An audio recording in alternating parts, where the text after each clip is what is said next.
जरा सोचिए, हम सब अभी बिना सोचे समझे लगातार सांस ले रहे हैं। हमारा दिल धड़क रहा है। लेकिन अगर हमारी बॉडी अपना ये ऑटोमेटिक प्रोसेस सिर्फ 5 मिनट के लिए भूल जाए तो क्या होगा? सिर्फ 5 मिनट और पूरा का पूरा सिस्टम कंप्लीटली फेल हो जाएगा। ये किसी साईफाई मूवी का सीन नहीं है, बल्कि एक डरावनी हकीकत है। हमारी बॉडी के अंदर कंटिन्यूसली एक ऐसा मैजिक चल रहा है जिसके बारे में हम ध्यान भी नहीं देते। और यही आज के इस एक्सप्लेनर का कोर कॉन्सेप्ट है। जिंदा रहने के लिए जो फंक्शंस बैकग्राउंड में फ्लॉलेसली चलते रहते हैं, आज हम उन्हें ही डिकोड करने वाले हैं। इन्हीं बैकग्राउंड टास्क्स को हम लाइफ प्रोसेसेस कहते हैं। ये वो नॉन नेगोशिएबल एक्टिविटीज हैं जो एक लिविंग ऑर्गेनिज्म को लगातार जिंदा रखती हैं। इनके बिना सर्वाइवल इम्पॉसिबल है। आज सर्वाइवल के इन्हीं 4 पिलर्स को मास्टर किया जाएगा। न्यूट्रिशन का रहस्य, रेस्पिरेशन की एनर्जी, ट्रांसपोर्टेशन का हाईवे और एक्सक्रीशन। और सबसे इंपॉर्टेंट बात, आखिर में हम उन बोर्ड एग्जाम सीक्रेट्स पर फोकस करेंगे जो आपका स्कोर बूस्ट करेंगे। तो चलिए सबसे पहले स्टेप पर चलते हैं, न्यूट्रिशन, यानी हमारी बॉडी का फ्यूल। लेकिन असली खेल अब शुरू होता है, क्योंकि सिर्फ खाना खा लेना न्यूट्रिशन नहीं है। असल गेम तो तब स्टार्ट होता है जब बॉडी उस खाने से एनर्जी एक्सट्रैक्ट करती है। अब इस पूरी दुनिया को अगर हम फूड के हिसाब से देखें तो ये 2 हिस्सों में बंटी है। एक तरफ हैं ऑटोट्रॉफिक, जैसे कि प्लांट्स, जो अपना खाना खुद बनाते हैं, एकदम इंडिपेंडेंट फूड फैक्ट्रीज की तरह। दूसरी तरफ हैं हेटेरोट्रॉफिक, जिसमें हम इंसान और बाकी जानवर आते हैं। जिंदा रहने के लिए हमें लगातार दूसरों पर निर्भर रहना पड़ता है। अब ये प्लांट्स अपना खाना फोटोसिंथेसिस के जरिए बनाते हैं और इसके 3 मैजिकल स्टेप्स होते हैं। पहले क्लोरोफिल लाइट एनर्जी एब्जॉर्ब करता है, फिर ये लाइट केमिकल एनर्जी में बदलती है और वाटर स्प्लिट होता है, और आखिर में CO2 कार्बोहाइड्रेट्स में रिड्यूस हो जाता है। एक और हैरान करने वाली बात बताऊं, डेजर्ट प्लांट्स अपना स्टोमेटा सिर्फ रात में खोलते हैं ताकि वो CO2 ट्रैप कर सके बिना पानी लूज किए। ये उनकी एक अल्टीमेट सर्वाइवल स्ट्रैटेजी है। बोर्ड एग्जाम में यही डायग्राम घुमा के पूछा जाता है कि ये स्टोमेटा आखिर काम कैसे करते हैं। तो ध्यान से सुनिए, ये पत्तों पर बने छोटे पोर्स होते हैं जो बिल्कुल ऑटोमेटेड सिक्योरिटी डोर्स की तरह बिहेव करते हैं। इनके गार्ड सेल्स जब पानी से भरकर सूजते हैं तो डोर खुल जाता है, और जब सिकुड़ते हैं तो बंद हो जाता है। बहुत सिंपल, पर एग्जाम के लिए सुपर इंपॉर्टेंट। चलिए अब देखते हैं कि हम हेटेरोट्रॉफ्स में ये कैसे होता है। चाहे एक माइक्रोस्कोपिक अमीबा हो या हम इंसान, होलोजोइक न्यूट्रिशन के ये 5 स्टेप्स बिल्कुल यूनिवर्सल हैं। इंजेशन, डाइजेशन, अब्जॉर्प्शन, एसिमिलेशन और इजेशन। अमीबा अपने सूडोपोडिया से खाना ट्रैप करके बिल्कुल यही सेम प्रोसेस फॉलो करता है जो हमारी बॉडी करती है।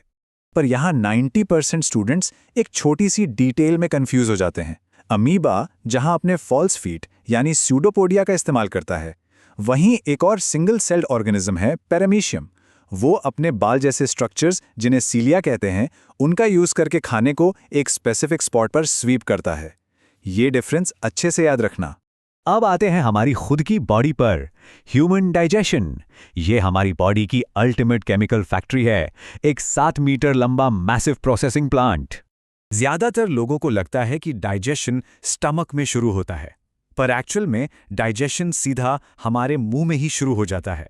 वहां सैलिवरी अमाइलेज तुरंत कॉम्प्लेक्स शुगर्स को तोड़ना शुरू कर देता है। उसके बाद इसोफेगस का रिदमिक पेरिस्टाल्टिक मूवमेंट उस खाने को सेफली नीचे स्टमक की तरफ धकेलता है। और अब खाना पहुंचा स्टमक में। यहां 3 भाइयों का रूल चलता है। पहला है खतरनाक हाइड्रोक्लोरिक एसिड जो जर्म्स को मारता है। दूसरा है म्यूकस, जो स्टमक की इनर वॉल्स को इस एसिड से जलने से बचाता है। और तीसरा है पेप्सिन, जो इस एसिडिक एनवायरनमेंट का फायदा उठाकर प्रोटीन्स को तोड़ता है। एकदम परफेक्ट केमिकल बैलेंस। लेकिन स्टमक के बाद खाने को इंटरसेप्ट करने आते हैं बॉडी के 2 हैवी हिटर्स, लिवर और पैंक्रियास। लिवर अपना पावरफुल बाइल जूस डालता है जो ना सिर्फ खाने को अल्कलाइन बनाता है बल्कि जिद्दी फैट्स को भी तोड़ता है। वहीं पैंक्रियाज अपना एक इनक्रेडिबली पावरफुल एंजाइम कॉकटेल भेजता है ताकि बचे हुए खाने को पूरी तरह से ऑब्लिटरेट किया जा सके। फिर एंट्री होती है इस पूरे सिस्टम के हीरो की, यानी स्मॉल इंटेस्टाइन की। इसके अंदर millions of finger like projections होते हैं जिन्हें विली कहते हैं। ये विली सरफेस एरिया को इतना ड्रामेटिकली बड़ा कर देते हैं कि न्यूट्रिएंट्स बिल्कुल इंटेंस एफिशिएंसी के साथ सीधा हमारे ब्लड स्ट्रीम में सक कर लिए जाते हैं। खाना तो एब्जॉर्ब हो गया, पर इससे एनर्जी कैसे बनेगी? इसके लिए चलते हैं हमारे नेक्स्ट प्रोसेस पर, रेस्पिरेशन, यानी बॉडी की असली एनर्जी फैक्ट्री। यहां एक बहुत बड़ा मिथ क्लियर करना जरूरी है। ब्रीदिंग और रेस्पिरेशन सेम नहीं होते।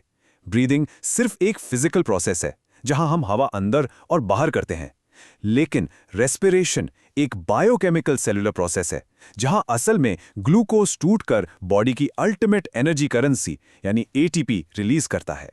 यही प्रोसेस हमें एक्चुअली जिंदा रख रही है। और ये एनर्जी ब्रेकडाउन भी दो टाइप का होता है। पहला एरोबिक रेस्पिरेशन, जहां ऑक्सीजन प्रेजेंट होती है और ग्लूकोज पूरी तरह टूटकर मैसिव एनर्जी देता है। दूसरा है एनेरोबिक रेस्पिरेशन, जिसमें ऑक्सीजन नहीं होती और ग्लूकोज सिर्फ पार्शियली टूटता है। इससे बहुत कम एनर्जी मिलती है, बिल्कुल एक डेस्परेट सर्वाइवल मोड की तरह, जैसे यीस्ट में होता है। अब एनर्जी और ऑक्सीजन बन तो गए, पर इसको बॉडी के हर एक सेल तक ले जाना है। इसके लिए काम आता है ट्रांसपोर्टेशन, यानी हमारे शरीर के अंदर का कॉम्प्लेक्स हाईवे सिस्टम। इंसान में ब्लड पंप करने के लिए हार्ट होता है, पर कभी सोचा है लंबे पेड़ों के पास तो कोई दिल नहीं होता, फिर वो ग्रेविटी के खिलाफ पानी ऊपर कैसे खींचते हैं? इस चमत्कार को ट्रांसपिरेशन पुल कहते हैं। पत्तों से पानी उड़ने पर एक वैक्यूम बनता है जो एक स्ट्रॉ की तरह जड़ों से पानी को ऊपर की तरफ खींच लेता है ना? बिल्कुल ब्रिलियंट। अब जब इतनी सारी फैक्ट्रीज बॉडी में लगातार चल रही हैं, तो ऑब्वियस सी बात है कि टॉक्सिक वेस्ट भी जेनरेट होगा, और इस वेस्ट का इंस्टेंटली बाहर निकलना बहुत जरूरी है। यही है एक्सक्रीशन। इस वेस्ट को निकालने का मास्टर वर्क हमारी किडनीज के माइक्रोस्कोपिक नेफ्रॉन्स करते हैं। ये 3 अग्रेसिव स्टेप्स में काम करते हैं। पहले बोमेन्स कैप्सूल में गंदे खून को फिल्टर किया जाता है, फिर सेलेक्टिव रीअब्जॉर्प्शन के थ्रू जरूरी पानी और ग्लूकोज को बचा लिया जाता है, और आखिर में बचा हुआ खतरनाक नाइट्रोजनस वेस्ट सीधा बाहर भेज दिया जाता है। अब जो होने वाला है वही इस चैप्टर का कोर है। Time for board exam secrets. कुछ ऐसे कॉन्सेप्ट्स जो हर बार फाइनल एग्जाम्स में आते ही आते हैं। ये आपकी अल्टीमेट रिटेंशन चेकलिस्ट है। गार्ड सेल्स का मैकेनिज्म, अमीबा के 5 न्यूट्रिशन स्टेप्स, एमिलेज, पेप्सिन और बाइल के फंक्शंस, विलाई का सरफेस एरिया बढ़ाने का तरीका और एरोबिक वर्सेस एनारोबिक का डिफरेंस। इन कॉन्सेप्ट्स पर कमांड होने का मतलब है इस चैप्टर पर पूरी तरह से मास्टरी होना। अगर एक इंसान की बॉडी बिना हमारे कॉन्शियस थॉट के एक ऐसी फ्लॉलेस ऑटोमेटेड सर्वाइवल मशीन की तरह काम कर सकती है, तो जरा सोचिए बायोलॉजी की इस अनजान माइक्रोस्कोपिक दुनिया में और कितने रहस्य छुपे होंगे जो अभी डिस्कवर होना बाकी हैं। यही आखिरी सवाल मैं आज आपके साथ छोड़कर जा रहा हूं, क्योंकि असली साइंस क्यूरियोसिटी से ही शुरू होती है।